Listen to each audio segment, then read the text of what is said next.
રાજકોટમાં જર્જરિત મકાન ખાલી કરવા કાર્યવાહી મનપા દ્વારા 96 ફ્લેટના વીજળી પાણી કનેક્શન કપાયા 6 નંબર સુધીના પણ 2 ક્વાર્ટરની જ કાપી ગયા છે 5 નંબર અને 3 નંબરની કાપી હોય તો બધાયની કેમ ન કાપી અમારા બેની કામ નથી અને અમારા મકાન હાઉસિંગના અમારા દસ્તાવેજ મકાન છે અમે ઝુંપડપટ્ટીમાં નથી રહેતા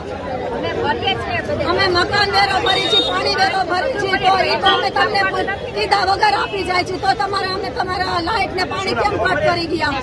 અમારી એ માંગ છે અમારી મંજૂરી કેમ ન લીધી તમે લોકો અમે સુતા હતા ત્યારે કાપી ગયા છે બસ માંગ એટલી છે કે અમારી લાઇટ કનેક્શન અને પાણી કનેક્શન કાપી નાખ્યું છે અત્યારે નાના નાના બાળકો છે અમારે વૃદ્ધો છે અમે બધા અત્યારે ક્યાં જઈએ અત્યારે આટલી ગરમી છે આટલી ગરમીમાં લાઇટ અને પંખા વિના ચલાવી શકાય છે તેમ નથી તો શું કરવું અમારે સરકાર અમને શું